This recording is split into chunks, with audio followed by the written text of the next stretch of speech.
36 मेहमानों की रसोई। शीतल, श्वेता, आज तो मैं बहुत ही ज्यादा खुश हूँ।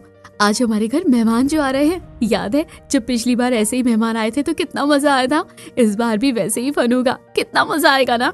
हाँ सही कहा। वैसे दीदी बहुत देर हो गई है हमें किचन में खाना बनाते बनाते, अब जल्दी से निपट जाते हैं क्योंकि मेहमान भी बस आते ही होंगे, क्यों है ना। सही कहा। हमने खाने में सभी के मनपसंद छोले भटूरे बना दिए हैं, साथ में बिरयानी भी है, पूरी और सब्जी है और मीठे में खीर है। मेरे ख्याल से इतना खाना और ये सब तो मेहमानों को काफी ज्यादा पसंद आएगा ही। अब ये सब तो बस हो ही गया है। दीदी मैं क्या सोच रही थी कि सभी के हिसाब से गिनती करके हम लोग खीर को कटोरियों में निकाल देते हैं। कटोरी में करने के बाद हम उसको फ्रिज में ठंडी होने के लिए रख देंगे और फिर सभी लोगों को ठंडा ठंडा मीठा मिल जाएगा।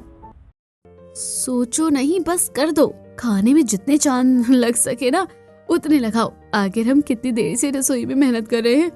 अगर खाना मेहमानों को पसंद नहीं आया तो सारी मेहनत बेकार है बस। तीनों बहुएं ऐसे ही रसोई में कामों में लगी पड़ी हुई थीं। सोनाली, श्वेता और शीतल तीनों ही सुजाता की बहुएं थीं। सुजाता बस एक नॉर्मल मिडिल क्लास औरत थी जिसके 3 बेटे, एक बेटी और पति था। उसके तीनों ही बेटों की शादी हो चुकी थी और वो सभी मिलजुल कर खुशी खुशी रह रहे थे। सुजाता के घर आज मेहमान आने वाले थे। सर्दी के दिन थे और ऐसे में बहुएं सभी की खातिरदारी के लिए खाना बनाने में लगी हुई थी। काफी देर से वो रसोई में मेहनत कर रही थी और कुछ ही देर के बाद मेहमान भी आ गए। अभी 2 बुआ सास और ताऊ और चाचा का परिवार घर में आया था। अरे ताऊ जी, ताई जी, बुआ जी और चाचा जी, आप सभी आ गए। हम लोग कब से आपकी राह देख रहे थे। आइए आइए। लगता है दीदी सभी आ गए हैं। चलिए चलते हैं सभी से मिलने। जल्दी से तीनों बहुएं भी रसोई से निकल आईं और आइए आइए, स्वागत है आप सभी का। बुआ जी लाइए ये सामान मुझे दे दीजिए। अरे अरे रौनक बेटा, नहीं ऐसे नहीं।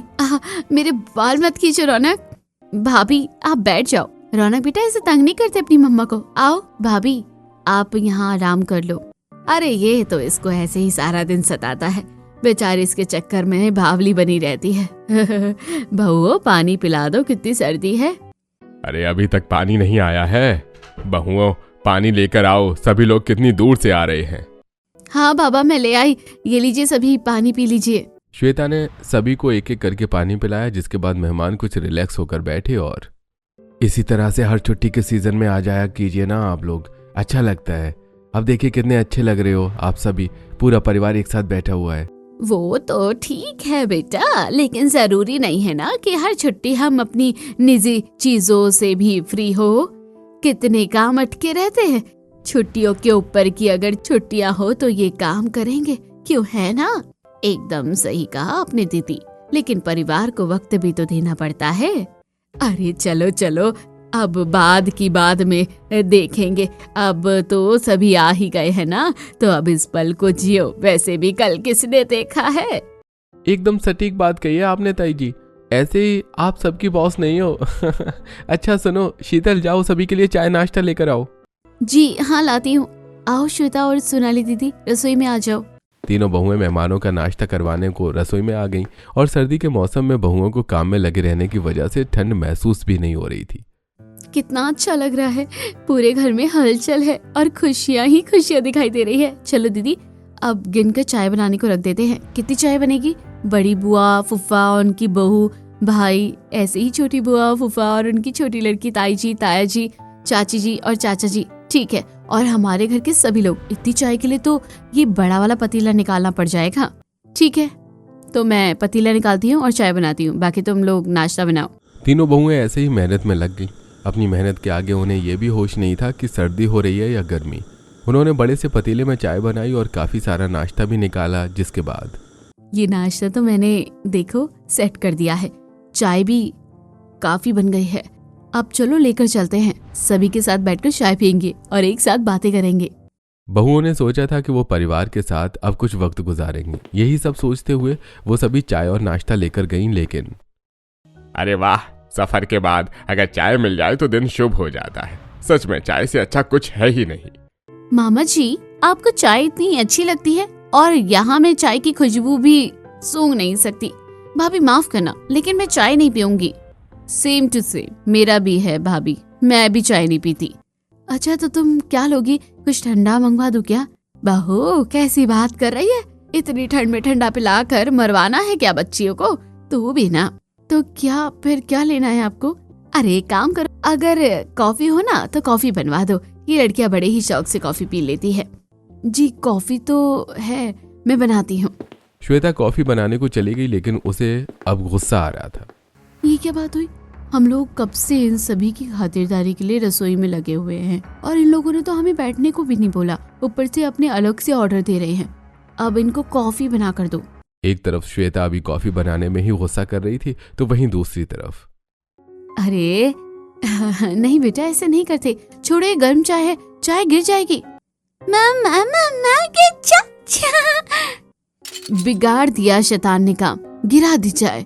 अरे नहीं, कितनी सारी चाय गिर गई है। भाभी आप खड़ी हो जाइए, मैं आपको दूसरी साड़ी बदलने को दे देती हूँ। लो कर लो बात, इस शैतान ने तो हमारी बीच सभी की चाय गिरा दी है। अरे आप लोग चिंता नहीं कीजिए, किस किस की चाय गिरी है मैं दोबारा से बना देती हूँ। तीनों बहुएं ऐसे ही बिजी हो गई थीं, किसी काम में लगी हुई थीं तो कोई किसी काम में।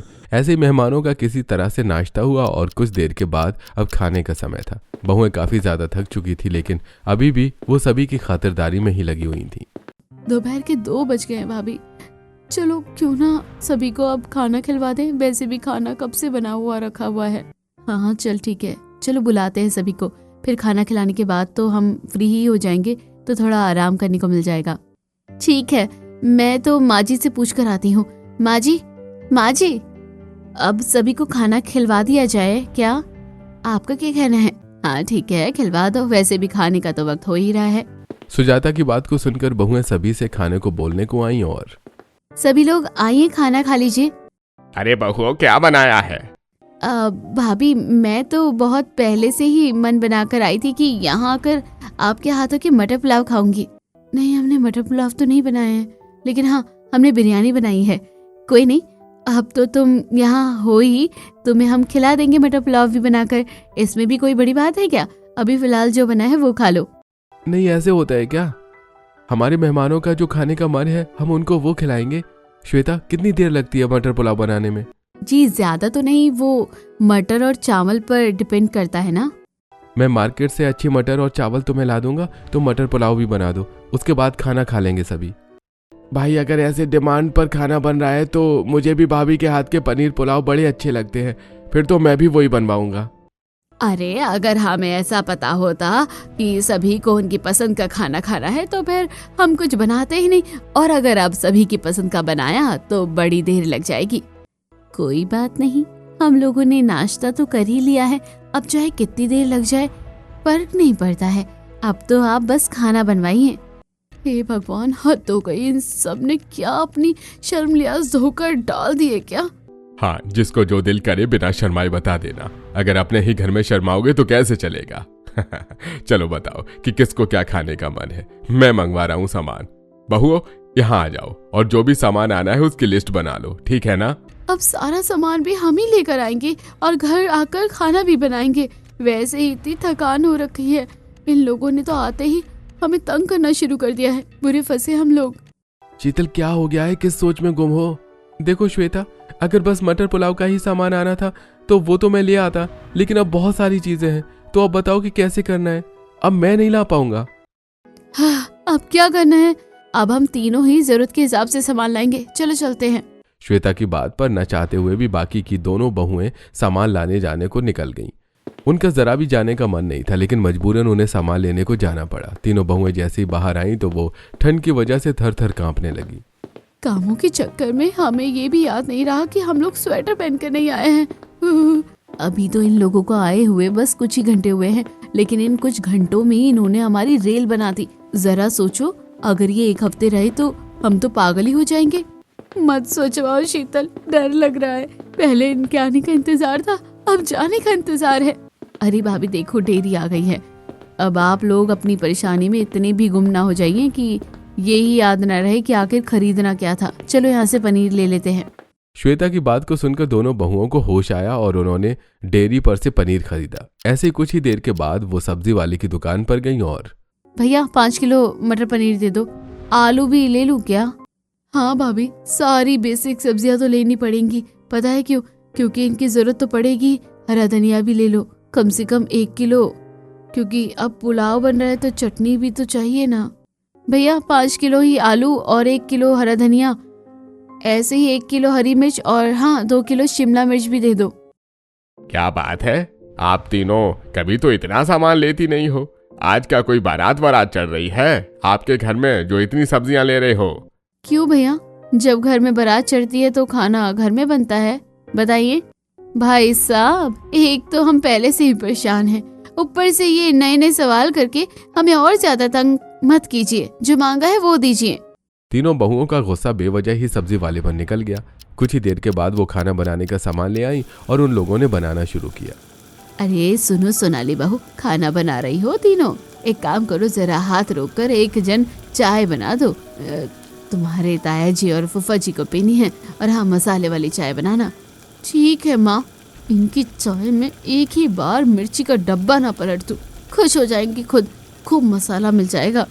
भाभी भूख लगी है, जरा जल्दी से खाना बना दीजिए ना।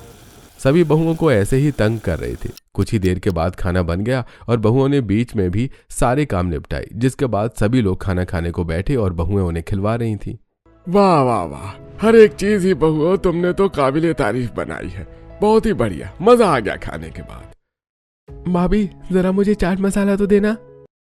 अरे बहू पानी ला कर दो, और हाँ गर्म पानी देना, मैं ठंडा पानी नहीं पीता हूँ। जी भाभी, यहाँ हमारी प्लेट में चावल नहीं है, इसमें चावल दे दीजिए। हाँ हाँ दे रही हूँ ना। तीनों बहुओं का सभी को खाना खिलाने में पागल बन गया। उन्होंने जैसे तैसे सभी को खाना खिलवाया, जिसके बाद बहुओं ने निपट कर जब बैठने को सोचा तो बहुओं बैठी हुई क्यों हो, ये कोई बैठने का वक्त है? वक्त देखो 4 बज रहे हैं, जाकर ये खाने के बाद बर्तन साफ करो। मेहमानों वाले घर में ऐसे ही नहीं होता कि झूठे बर्तन ऐसे ही पड़े रहे, वरना तो बहुत ही ज्यादा ढेर लग जाता है। जाओ एक जाकर बर्तन धो लो और बाकी एक रसोई को समेटो और दूसरी घर की झाड़ू लगाओ। देखो कितने लोग आए हुए हैं ना, तो घर गंदा हो गया है। जी माँ जी, ये सभी लोग मर क्यों नहीं जाते हैं? मुझे आराम चाहिए। मैं बर्तन धो दूं क्या? रसोई को समेटना और घर को साफ करना तुम दोनों देख लेना। काम तो कोई भी आसान नहीं है, जो कुछ भी करना हो कर दो। तीनों बहुएं ऐसे ही एक एक काम में लग गईं। उन तीनों को ही अब बेहद थकान हो गई थी। एक बहू ठंडे पानी से बर्तन धो रही थी और बाकी की 2 सफाई करने में लगी हुई थी। वहीं दूसरी तरफ चलिए अब पेट पूजा हो गई, खा पी लिया, आराम कर लिया, अब बस फैमिली के साथ फन करने का वक्त है। चलिए कुछ खेलते हैं। मैं आपको देती हूँ एक शब्द और आपको उससे कोई गाना गाना है। सबसे पहला टारगेट है मासी कमला के लिए।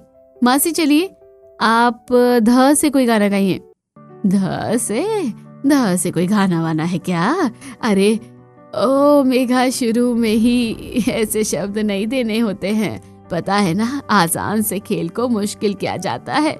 लेकिन हमें तो गाना आता है ध से भी, तो तुझे गाना पड़ेगा, नहीं तो तू आउट हो जाएगी। अरे बुआ, आप तो जानती हो कि धा से कौन सा गाना है। कमला बुआ, आपका मनपसंद है, जरा सोचो। कौन सा है? चलो मासी, वक्त निकल रहा है। अगर आपने मेरे 10 गिनने तक नहीं गाया तो आप गेम से आउट हो जाओगी। अरे अगर मेरा मनपसंद है तो याद नहीं आएगा। अरे हाँ याद आ गया याद। धीरे धीरे से मेरी जिंदगी में आना, धीरे धीरे दिल को चुराना, तुमसे प्यार हमें है कितना जाने जाना, तुमसे मिलकर तुमको है बताना। कमला ने गाना गा दिया, जिसके बाद ये हुई ना बात मम्मी, आपने तो कमाल ही कर दिया। एक तरफ फैमिली फन में लगी थी तो वहीं दूसरी तरफ देख रही हो कैसे सभी हमारे बिना मस्ती कर रहे हैं। हमारा पीछा तो ये रसोई ही लग गई है बस।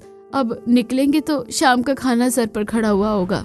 बहुओं ने जैसे बोला था उनके साथ वैसे ही हुआ। वो बस सफाई करके बाहर ही आई थी कि तभी उनसे दोबारा शाम का खाना बनाने को बोल दिया गया और उनका पूरा दिन बस रसोई में ही गुजर गया। रात को भी बहुएं बड़ी ही देर से फ्री हुई और वह किसी से बिना कुछ भी बोले बस अपने कमरे में जाकर सो गई। ऐसे ही अगली सुबह ये सुबह से इन लोगों ने कितना शोर किया हुआ है। कल तो एक एक हड्डी में दर्द हो रहा था, इतना काम किया, और आज के 6 बजे ही ये लोग क्या कर रहे हैं? ओम जय जगदीश हरे, स्वामी जय जगदीश हरे, 7 जन्म के संकट, 7 जन्म के संकट पल में दूर करे, ओम जय जगदीश हरे। हे भगवान, ये क्या, इन सभी का स्पीकर बंद ही नहीं हो रहा है। चल शीतल उठ जा, क्योंकि अब सोने का हिसाब नहीं है।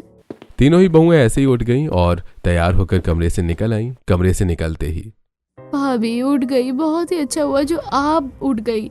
भाभी मैं कब से आपकी जागने की राह देख रही थी। अब आप नाश्ता ही तो बनाएंगी, है ना? शायद हाँ, बनाना तो पड़ेगा ही। भाभी वो क्या है ना, मैं अपनी डाइट को लेकर बहुत ही ज़्यादा कॉन्शियस हूँ, तो आप ना एक काम करना मेरे लिए, तो आप बस नाश्ते में फ्रूट्स ही काट देना। बाकी अगर रही बात बाकी सबकी, तो वो चाय के साथ पराठे और कचौरी ही खाएंगे। पूजा की बात को सुनकर तीनों बहुओं को गुस्सा तो बहुत आया, लेकिन उन्होंने बस उसे दबा दिया और उसके लिए फ्रूट्स काट कर उन्होंने सभी के लिए चाय के साथ मक्खन के पराठे बना दिए और सभी को वो सर्व किए।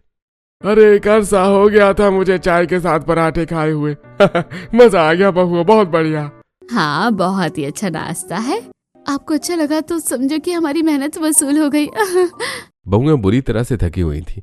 उन्हें अब सोने के बाद भी आराम नहीं मिल पाया था। ऐसे ही कुछ ही देर के बाद सभी ने नाश्ता कर लिया, जिसके बाद बहुएं बर्तन धोने और सफाई के काम में ही लग गई थी। अभी तक वो बहुएं इन्हीं मेहमानों से तंग आ गई थी कि तभी दरवाजे पर दस्तक हुई और अरे हाँ बाबा, आ रही हूँ। अरे मासी और मौसा जी, आप दोनों? हमें पता चला था कि सभी लोग यहाँ दीदी के घर छुट्टी मनाने को आए हुए हैं, तो हमारा भी मन बन गया आने का। क्या बात है बहू, तुम ठीक तो हो? हाँ, मैं तो ठीक हूँ, मुझे क्या होगा। तेरी ही तो, अब तो गई भैंस पानी में। हम तो इन्हीं मेहमान से ही परेशान थे, यहाँ तो और आ गए हैं। क्या हुआ? क्या बात है बहू, अंदर नहीं बुलाएगी? हाँ आइए ना मासी, आइए आइए। अरे मोना, मेरी बच्ची, मेरा बहना, मेरी जान, तू यहाँ अंदर आ। तू बाहर क्यों खड़ी हुई है? हैं? ये कोई और भी आ गया है? मर गए। अब मुझसे कुछ और लोगों की खातिरदारी नहीं की जाएगी। अब हमारी रसोई 36 लोगों की रसोई है। नहीं श्वेता, ऐसे हिम्मत नहीं आनी है। ये दिन बार बार थोड़ी ना आता है। जो लोग आए हैं वो चले जाएंगे और बस याद रह जाएगी। ऐसे मौके पर थोड़ी तो थकान होती है, लेकिन हमें सब कुछ एंजॉय करना है। शीतल ने श्वेता को समझाया, जिसके बाद बहुओं के अंदर एक हिम्मत सी जागी और उन्होंने मोना और हिमेश की भी खातिरदारी शुरू की। अरे नहीं बहुओं, मैं तुम्हें बताना ही भूल गई थी। क्या है ना कि मैं ना वो नो शुगर वाली डाइट पर हूँ, तो मैं ये शुगर वाली चाय नहीं पी सकती हूँ। माफ करना, इसको तुम रखाओ। कैसे मुंह चलाया हो। ऐसे ही अगर पहले बता देती तो हमारी चीनी पत्ती दूध खराब ना होता। तभी तो कहूँ कि तू आज भी मॉडल की जैसी क्यों है। अच्छा, बिना चीनी के तो चाय पी लेगी ना? चल मैं बनवाती हूँ। अब इन महारानी के लिए अलग से नो शुगर वाली चाय बनानी पड़ेगी। सोनाली को अब दोबारा से मोना के लिए चाय बनानी पड़ी, जिसके बाद मोना भी मेहमानों में ही मिल गई। और सभी देखिए मेरे पास क्या है, मूंगफली। चलिए सर्दी के इन बादाम को हम छत पर चलकर खाते हैं, मजा आएगा। वाह नीमा, क्या चीज लेकर आई है तू। चलो सभी पुरानी यादों को ताजा करते हैं। चलो मिलकर मूंगफली खाएंगे छत पर चलकर। मैं चारपाई बिछा रही हूँ, जाकर आप सभी आ जाइए। नीमा के पीछे पीछे सभी मेहमान और घर वाले चल दिए। बहुएं तीनों खाना बना रही थी। अरे सभी लोग कहाँ जा रहे हैं? छत पर जा रहे हैं शायद। चलो क्यों ना हम लोग भी चले। बस खाना बन जाए तब चलेंगे, थोड़ा सा फन भी हो जाएगा। तीनों बहुएं भी छत पर जाने के लिए हिसाब लगा रही थी। वो जल्दी जल्दी से अपने कामों को करने लगी, तो वहीं दूसरी तरफ हाँ, तो मैं एक बात बताती हूँ तुम लोगों को। अपने बाबा से तो सभी पूछते हैं कि बाबा आप क्या बनना चाहते थे, लेकिन माँ से बच्चे पूछना भूल जाते हैं। जब मैं कॉलेज में थी ना, तब मेरा सपना था कि मैं एक डॉक्टर बनूं। मैंने उसके लिए अपना मन पक्का किया हुआ था, लेकिन पता है क्या हुआ? उस वक्त और आज भी डॉक्टरी में पैसा बहुत लगता है, जिसकी वजह से मेरे बाबा और माँ मुझसे वो नहीं करवा पाए। लेकिन मुझे दुख नहीं है, क्योंकि आज मैं खुश हूँ। हाँ, मुझे भी याद है जब दीदी दिन रात रोया करती थी कि मुझे डॉक्टर बनना है, लेकिन कहते हैं कि ऊपर वाले के फैसलों के आगे जाना अच्छा नहीं है। उस वक्त दीदी के साथ जो हुआ, इन्होंने वो एक्सेप्ट किया और आज ये खुश है। अरे दीदी, आपने तो फन के माहौल को इमोशनल कर दिया। चलो अब मैं कुछ बताती हूँ। ऐसे ही छत पर सभी लोगों की मस्ती चल रही थी। वहीं दूसरी तरफ श्वेता, सोनाली और शीतल तीनों का भी मन था सभी के साथ बातें करने का, बैठकर मस्ती करने का, जिसकी वजह से वो जल्दी जल्दी से अपने कामों को निपटाने लगी। और कुछ देर के बाद जब वो छत पर जाने को हुई तो चलो अब मजा आएगा। अब हम भी मूंगफली खाते हुए सभी के साथ बातें करेंगे। अरे भाजी क्या हो गया, आप सभी अभी से उतर कर क्यों आ रहे हैं? अभी अभी तो आप लोग गए थे ना। कुछ नहीं बहू, वो ऊपर से धूप चली गई, अब हवा लग रही है और दूसरा मूंगफली भी खत्म हो गई है, तो बस हम सभी नीचे आ गए हैं। लो कर लो बात, हम तो ऊपर जाने का सोच रहे थे, हमारा दिल कर रहा था और यहाँ सभी हम वापस आ रहे हैं। चलो अब वापस चलते हैं और क्या है। अरे नहीं बहू, तुम सही कह रही हो, ऊपर जाओ और हाँ वो छत पर ना बहुत ही मूंगफली के छिलके हो रखे हैं, जाकर उन्हें भी साफ कर देना। हाँ बहू, छत पर झाड़ू लगा दो, क्या है ना बहुत ज्यादा गंदी हो गई है छत। तीनों बहुओं को अपने परिवार वालों की बात को सुनकर बहुत ही ज्यादा गुस्सा आ रहा था, लेकिन वो बस सब्र कर गईं और सभी के बोलने पर झाड़ू लगाने को ऊपर भी आ गईं। कितनी सर्दी है, इन लोगों ने तो बस मुंह चला दिया कि जाकर झाड़ू लगा दो, लेकिन यहाँ तो बर्फ सी गिर रही है। हाँ, बहुत सर्दी है, इन लोगों ने तो धूप में बैठकर मस्ती कर ली, अब सजा वाला काम हमें क्यों करना पड़ रहा है। श्वेता की बात को सुनकर दोनों बहुओं को बहुत ही ज्यादा गुस्सा आया, लेकिन वो चाहकर भी कुछ नहीं कर सकती थी। ऐसे उन्होंने कांपते हुए झाड़ू को पूरा किया, जिसके बाद वो सभी नीचे आईं और फिर उन्हें ठंडे पानी के रसोई के कामों ने ही खींच लिया। ऐसे ही 2-4 दिन गुजर चुके थे और अब बहुओं की हालत बहुत ही ज्यादा खराब हो गई थी। ऐसी सिलसिला जारी था और आज के दिन बहुएं बहुत ही ज्यादा थकी थकी सी रसोई में काम कर रही थी। आज तो सभी ने नाश्ते में डोसा खाने की डिमांड की है। चलो ये तो आसान चीज है, बनाते हैं। मैं सब कुछ कैसे बनाऊंगी? मुझे तो आज बहुत ही ज्यादा अपनी तबीयत खराब लग रही है, जी मिचला रहा है और पेट में भी दर्द हो रहा है। मुझे तो इतनी रातों से ना सोने की वजह से और बेहद ही काम का लोड पड़ने की वजह से अब चक्कर आ रहे हैं। रेगुलर दिमाग में चक्राहट है, समझ नहीं आ रहा कि कैसे होंगे आज के काम। मुझे भी चक्कर आ रहे हैं और ऐसा लग रहा है कि जैसे उल्टी आ जाएगी। तीनों बहुएं कमजोर हालत में ही काम कर रही थी कि तभी श्वेता को चक्कर आया और वो बेहोश हो गई। जैसे ही दोनों बहुओं ने उसकी हालत को देखा तो वो घबरा गई और कमजोरी में घबराने की वजह से वो दोनों भी बेहोश होकर गिर गई। कुछ देर के बाद उनकी नंद सीमा रसोई में आई तो भाभी बाहर से भी खाने का इंतजार कर रहे हैं, खाना बना की। भाभी भाभी आप, माँ भाभी भाई बुआ सभी जल्दी आइए, देखिए भाभी की तबीयत खराब हो गई है। नीमा ने जैसे ही उन्हें देखा तो वो घबरा गई और उसने उसी वक्त पूरे घर को सिर पर उठा लिया। सभी जल्दी से रसोई में आए और बहुओं को हॉस्पिटल लेकर जाया गया, जहां जाने के बाद पता चला कि बॉडी पर ज्यादा लोड पड़ने की वजह से उन सभी की ये हालत हुई है और डॉक्टर ने सभी को डांटा भी। देखे, घर के काम जब इतने लोग हों तो सभी को मिलकर करने चाहिए। इनकी हालत से ही पता चल रहा है कि इनसे कितना ज्यादा काम करवाया गया है। न सर्दी में इनके तन पर कोई गर्म कपड़ा है और न चेहरे से कोई तंदुरुस्ती झलकती है। अरे सब मेरी गलती है डॉक्टर, मैं चाहती तो अपनी बहू को इतना काम करने से रोक सकती थी, लेकिन मैंने ही ध्यान नहीं दिया और इनकी ये हालत हो गई। सब कुछ मेरी वजह से हुआ है, मुझे माफ कर दीजिए। अब तो बहुएं बीमार हो गई, अब घर में ये हमारा नहीं बल्कि हमें इनका ख्याल रखना पड़ेगा। नहीं बाबा, मेरी बहू कहाँ तक है इतने लोगों को संभालेगी। भाभी बहुओं का ख्याल रखना। हाँ, आज वो क्या है ना, मुझे कुछ काम याद आ गया है, तो हम सभी अपने घर को चलते हैं। हाँ भाभी, मैं भी चलती हूँ। चलो पूजा, चलते हैं बेटा। और भाभी आप ये नहीं सोच रहा कि हम बहुओं की सेवा करने से डर रहे हैं और इस डर से जा रहे हैं। हम बस अब अपने काम देखेंगे तो जा रहे हैं। इसकी पूजा की पढ़ाई भी तो है ना। चल पूजा। अरे सुरेश, जब सभी जा ही रहे हैं तो मैं भी चलता हूँ। तुम घर में सभी का ख्याल रखना। हाँ। एक एक करके मोना को छोड़कर सभी मेहमान चले गए कि तभी मोना से सुजाता बोली, अगर तू जाना चाहे तो तू भी चली जा। मोना, तेरे घर में भी तो वैसे ही कोई नहीं है और जब बहुएं भी बीमार हो गई हैं तो अब मेरी बहुएं किसी का ख्याल नहीं रख पाएंगी। मैं हूं ना, मैं ही यहाँ इनका ख्याल रखूंगी। तू जाना चाहे तो तू चली जा। ठीक है दीदी, मैं भी चलती हूँ। आप बहुओं का अच्छे से ख्याल रखना। और हाँ, दूसरी बात, आप अगर जरा भी अकेला महसूस करो तो मुझे फोन कर देना, मैं आ जाऊंगी। मोना ने भी अपनी बहन से विदा ली, जिसके बाद वो भी उसके पास से चली गई। बस फिर क्या था, अब सभी मेहमान जा चुके थे और अब सुजाता को एहसास हो रहा था कि खुशियों में सभी साथ देते हैं, लेकिन जो गम में साथ निभाए वो अपना होता है। सुजाता ने बहुओं से माफी मांगी और दोबारा फिर कभी उनके घर में इतने मेहमान एक साथ नहीं आए। 2-4 दिन के रेस्ट के बाद बहुएं भी ठीक हो गई और अब सब कुछ ठीक हो चुका था।